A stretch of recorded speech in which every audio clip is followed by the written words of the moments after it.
Le toca el turno al maestro Antonio Camposano Rosales, que es secretario general del Instituto Panamericano de Historia y Geografía.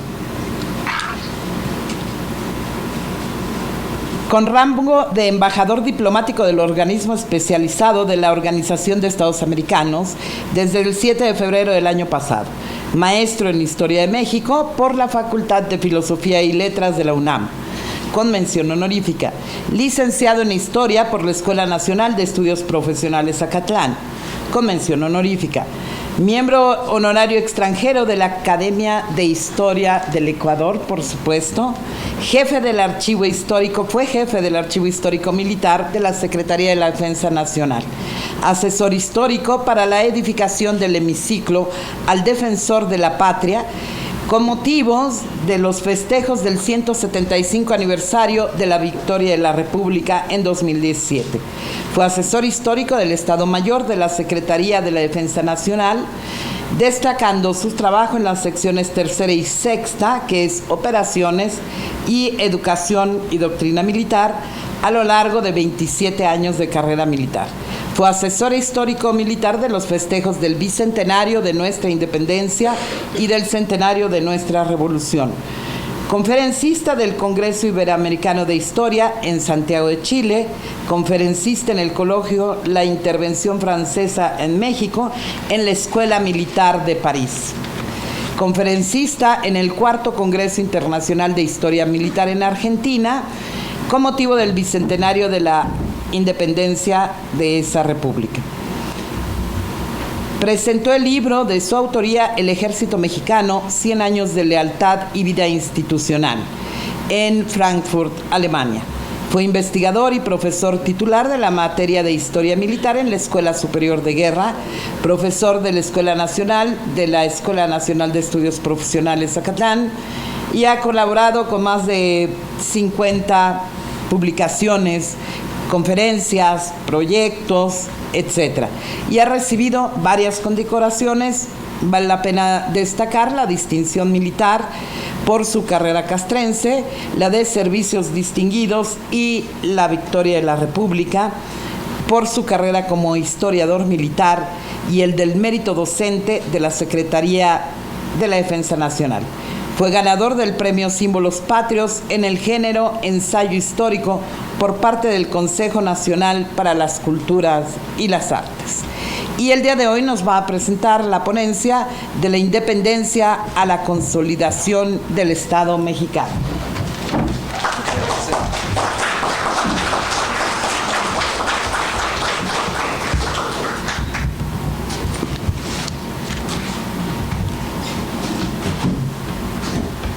Buenos días a todos.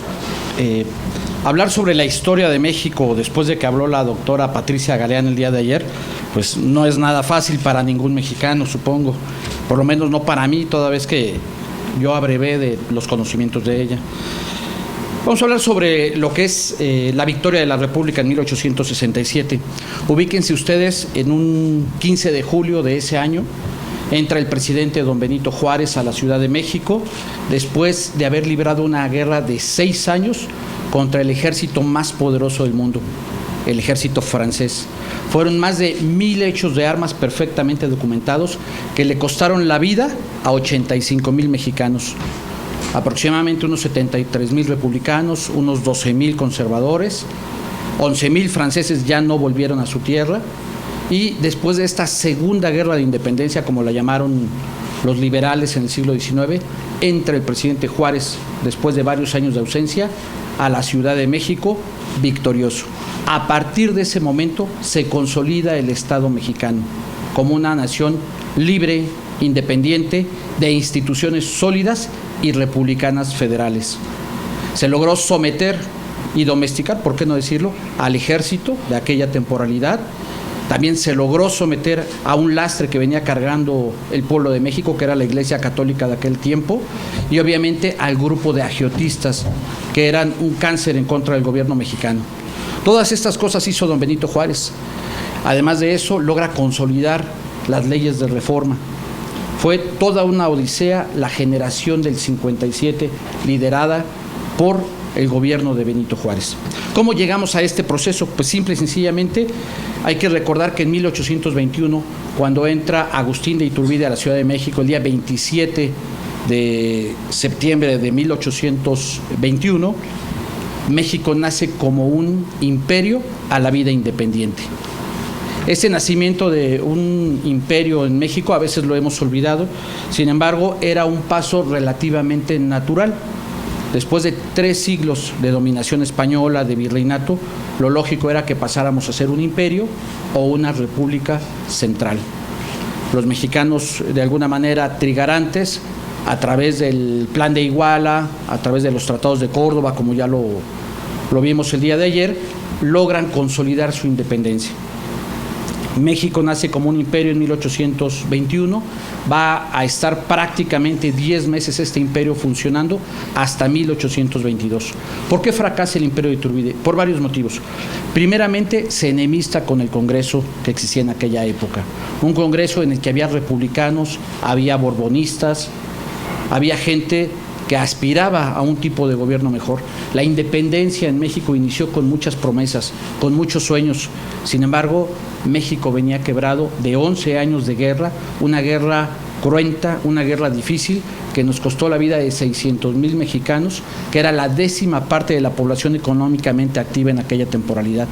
De ahí que, aunque se aspiraba a tener un México mejor, el imperio no fue la respuesta en ese momento y, por tanto, fracasa el imperio de Agustín de Iturbide, no cumple las promesas que había hecho en el Plan de Iguala, aparte de que era un bribón, no tengo otra palabra para referirme a él, tenía varios asesinatos en el pasado, fue uno de los líderes realistas que más insurgentes asesinó literalmente.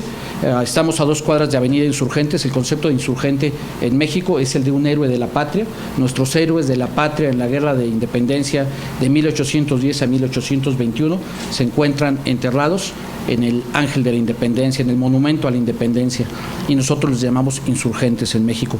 Es una connotación diferente a la que tienen ustedes en Sudamérica. Finalmente esto le va a pesar a Iturbide, por otra parte se olvida de los republicanos y demás, y se desploma el imperio. Vamos a entrar a un segundo gobierno en México, que es la Primera República Federal, que abarca de 1824 a 1835. Esta República Federal sirvió para salvar a México de la disolución. En el año de 1823, prácticamente México está corriendo el riesgo de dividirse en pequeñas republiquitas. Y viene el acta constitutiva del 31 de enero de 1824 y más tarde la Constitución del mismo año, y eso va a permitir que México se logre de alguna manera mantener unido.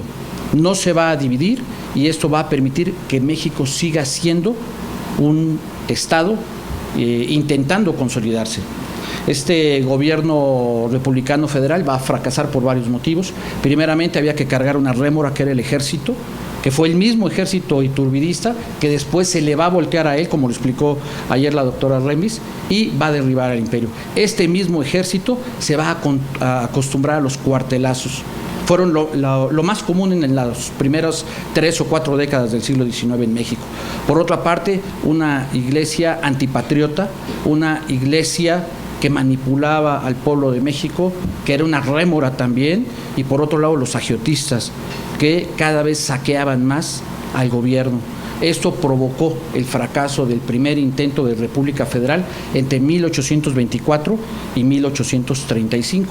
Por otra parte, del exterior venían otras amenazas, el intento de reconquista español de 1829, las amenazas de las grandes potencias en contra de nuestra independencia provocaban que México invirtiera mucho en aspectos de defensa, y todo esto vino a mermar el erario nacional, lo poco que había, y por lo tanto fracasa la Primera República Federal. Surge una Primera República Central entre 1836 y 1847. En este tiempo se va a distinguir un personaje maquiavélico, un personaje que se llama Antonio López de Santa Anna, que va a portar todas las camisetas habidas y por haber en el siglo XIX. Va a ser republicano, centralista, federalista, imperialista, va a tener simplemente todas las connotaciones que ustedes se puedan imaginar que existían en el siglo XIX, él las va a tener todas. Y obviamente en estos años va a tratar de gobernar. va a ser presidente de la República en 11 ocasiones.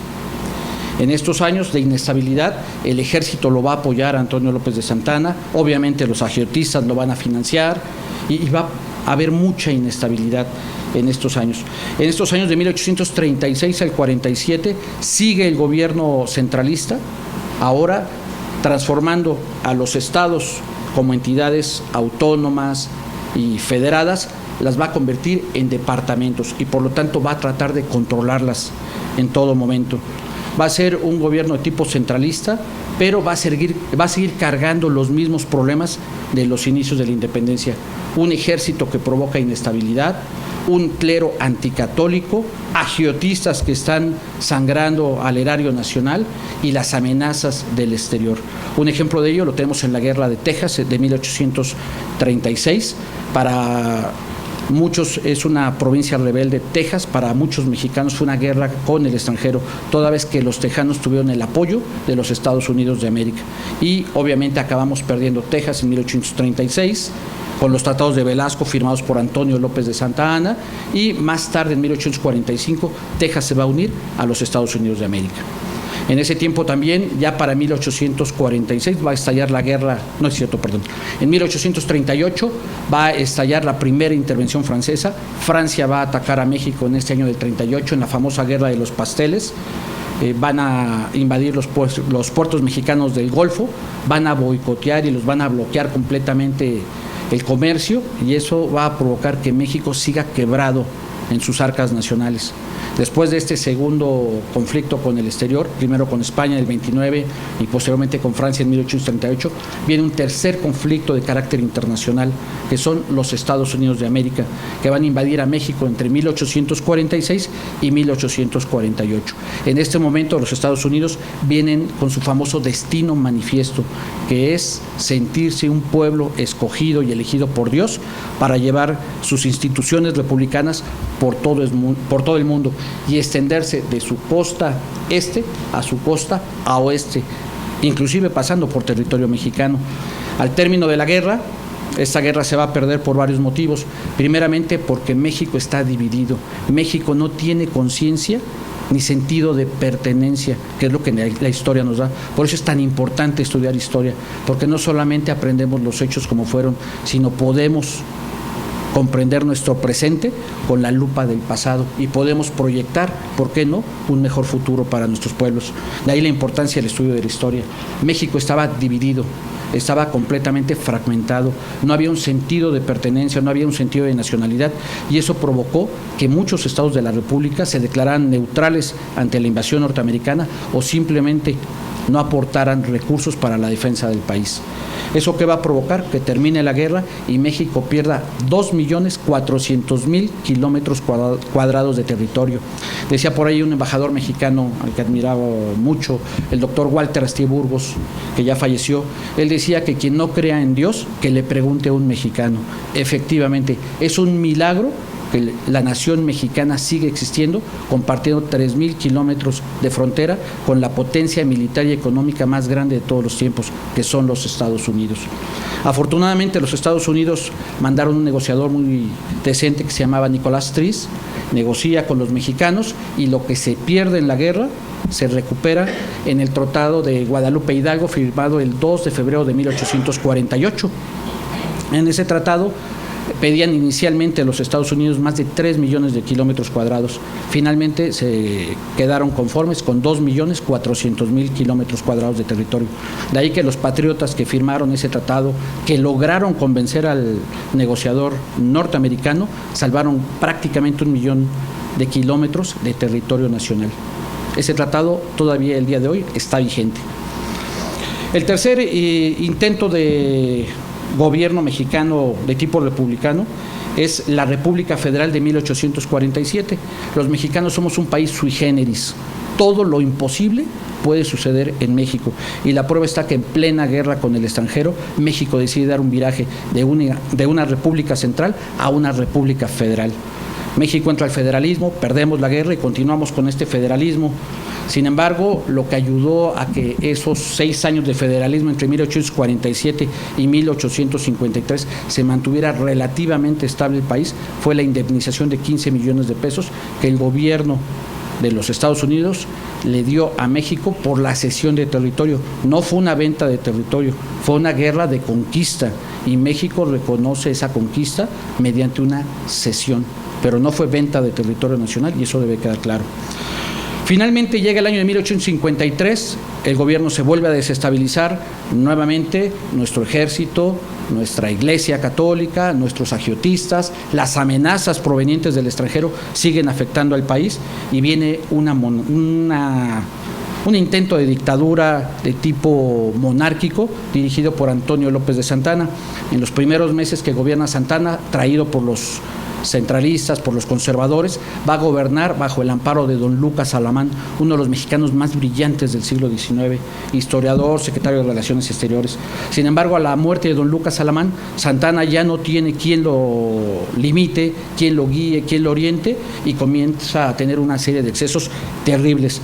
Estos excesos van a provocar que de alguna manera se haga una dictadura de tipo monárquico donde se hace llamar Su Alteza Serenísima. Y por ende, esto va a caer en lo irrisorio al grado de cobrar impuestos por los perros, por las ventanas, por las puertas. Va a tener una guardia personal con soldados suizos como el obispo de Roma, en fin, cae en lo ridículo. El pueblo de México se molesta, se irrita sobre todo con la venta de la Mesilla, un pequeño territorio al norte de la República que ocupan nuevamente los Estados Unidos en 1853 y Santa Anna lo vende a los Estados Unidos mediante el Tratado Gadsden. Obviamente el pueblo de México se irrita y estalla una revolución que se conoce como la Revolución de Ayutla, dirigida por los liberales del siglo XIX, que afortunadamente ante la figura de Santana se logran unificar y dirigen esta revolución de Ayutla. La revolución de Ayutla va a ser triunfante, expulsan a Antonio López de Santana del territorio nacional, después de 11 veces que ocupó el cargo de presidente de la República, y a partir de este momento entra una nueva etapa de la historia. Son varios años de inestabilidad, son varios años de guerra civil entre liberales y conservadores. Sin embargo, es cuando México se empieza verdaderamente a consolidar como un Estado. En la Revolución de Ayutla logra estabilizar el gobierno con don Ignacio Comonfort en el poder, quien convoca un Congreso Constituyente y durante un año las mejores mentes, los hombres más brillantes de la generación de 1857 van a crear una verdadera constitución, la Constitución Liberal de 1857, que no declara a la religión católica como religión de Estado, permite la tolerancia de otras religiones en territorio nacional y va a incluir ya algunas leyes de carácter liberal, de carácter reformista, entre ellas la supresión de los tribunales especiales, incluyendo los eclesiásticos. Es una primera constitución que, sin ser radical, verdaderamente busca incluir los derechos de los mexicanos como individuos. Obviamente la reacción, lo que son los conservadores, no están de acuerdo y deciden levantarse en armas mediante el Plan de Tacubaya en 1858, y durante 3 años la República Mexicana se va a enfrentar en una guerra civil que realmente es una revolución, que es la revolución de 3 años o de reforma. En estos 3 años el presidente de la República, sí, perdón, llevo 15 minutos, que quede claro. En estos 3 años de revolución, el que llega a la presidencia de la República es don Benito Juárez. Don Benito Juárez es un presidente constitucional, ocupaba el cargo como presidente de la Suprema Corte de Justicia, que llevaba implícito el cargo de vicepresidente de la República. Cuando el propio presidente Comonfort desconoce a la Constitución, en automático quien toma las riendas del poder es el presidente don Benito Juárez. Es un presidente constitucional y completamente legítimo. A partir de enero 19 de 1858, que él toma el poder, va a dirigir los destinos de México los próximos años. Y lo primero que va a hacer es tratar de someter a las fuerzas rebeldes conservadoras, llámese a la Iglesia, llámese al propio Ejército Federal de aquella temporalidad. ¿Cómo lo va a hacer? Convoca a las guardias nacionales de los distintos estados que lo apoyan y después de 3 años logra primeramente establecer las leyes de reforma. Las leyes de reforma en México son muy importantes porque permiten la separación de la Iglesia y el Estado. Se crea el registro civil, que era lo que de alguna manera permitía contabilizar a la población tanto en muertes y en nacimientos, y obviamente poder controlar los impuestos. Permite también el control de los cementerios, en fin, logra separar a la Iglesia del Estado. Y cuando termina la guerra en 1860, se consolida la reforma primeramente. Se separa la Iglesia por fin, un lastre que carga el gobierno mexicano, logramos quitárnoslo de encima. Por otro lado, ¿qué va a hacer el presidente de la República?